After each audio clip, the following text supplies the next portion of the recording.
ಅಭಿಮಾನಿಗಳ ಮೌನ ಮೆರವಣಿಗೆ ವಿಚಾರಕ್ಕೆ ಸಂಬಂಧಪಟ್ಟಂತೆ ಧಾರವಾಡದಲ್ಲಿ ಬಸವರಾಜ್ ಕೊರವರ ತಮ್ಮ ಆಕ್ರೋಶವನ್ನ ಹೊರಹಾಕಿದ್ದಾರೆ. ಪಿತೂರಿ ನಡೆದಿದೆ ಅಂತ ಅವರು ಹೋರಾಟ ಮಾಡಿದ್ದಾರೆ. ಕೋರ್ಟ್ ವಿರುದ್ಧವಲ್ಲ, ಷಡ್ಯಂತ್ರದ ವಿರುದ್ಧ ಅಂತಾರೆ. ಆದರೆ ಕೇಸ್ನಲ್ಲಿ ಷಡ್ಯಂತ್ರ ಮಾಡಿದವರೇ ವಿನಯ್ ಕುಲಕರ್ಣಿ. ಯೋಗೇಶ್ ಗೌಡನ ಹೆಂಡತಿಗೆ ಇವರು ಆಮಿಷ ಒಡ್ಡಿದ್ರು.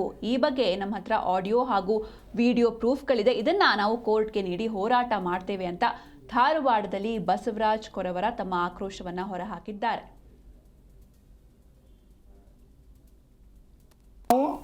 ನ್ಯಾಯಾಲಯದ ವಿರುದ್ಧ ಅಲ್ಲ ಅಂತೇಳಿ,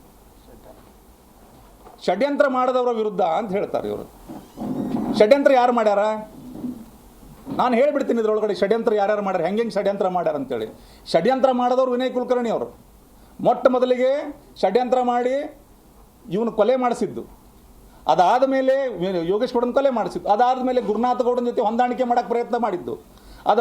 ಅದಾದ ಮೇಲೆ ಅವರ ಶ್ರೀಮತಿ ಯೋಗೇಶ್ ಗೌಡರ ಶ್ರೀಮತಿಯವ್ರನ್ನ ಹೈಜಾಕ್ ಮಾಡಿ ತೊಗೊಂಡೋಗಿದ್ದು. ಅದಲ್ಲದನ ಸಾಕಷ್ಟು ಸಾಕ್ಷಿಗಳ ಮೇಲೆ ಒತ್ತಡ ಹಾಕಿ ಅದನ್ನು ಹಣ ಕೊಟ್ಟು ಅಧಿಕಾರದ ಬಲ ತೋರಿಸಿ ಅವರನ್ನು ತೊಗೊಂಡು ಹೋಗಿ ಡೈರಿ ಕರ್ಕೊಂಡೋಗಿ ಬ್ರೀಫ್ ಮಾಡಿ ಕರ್ಕೊಂಡೋಗಿ ಕೋರ್ಟ್ನಾಗ ಹಾಸ್ಟೆಲ್ ಮಾಡಿಸಿದ್ದು. ಮತ್ತು CBIಗೆ ಹೋಗಿ ಇವರು ಅರೆಸ್ಟ್ ಆಗಿ ಹೋದ ಮೇಲೂ ಸಹ ವಾಪಸ್ ಬಂದು ಬೇಲ್ ಮೇಲೆ ವಾಪಸ್ ಬಂದರೂ ಸುಧಾರಣೆ ಆಗಲಿಲ್ಲ.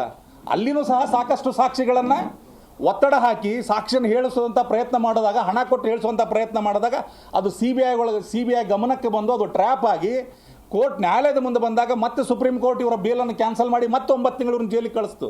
ಇವತ್ತು ಶಿಕ್ಷೆಗೆ ಒಳಪಡಿಸಿ ಅದರ ನಂತರ 2 ದಿವಸದ ಒಳಗಡೆಗಾಗಿ ಅವರ ಒಂದು ಏನು ಶಾಸಕ ಸ್ಥಾನವನ್ನು ಇವರು ಅನರ್ಹ ಮಾಡ್ತಾರೆ. ಗಾಲಿ ಜನಾರ್ದನ್ ರೆಡ್ಡಿ ಅವರ ಶಾಸಕ ಸ್ಥಾನವನ್ನು. ಮತ್ತು ಈ ಪ್ರಕರಣದಲ್ಲಿ ಯಾಕೆ ಇವತ್ತು 10 ದಿವಸ ಆಯ್ತು, ಇವತ್ತಿಗೆ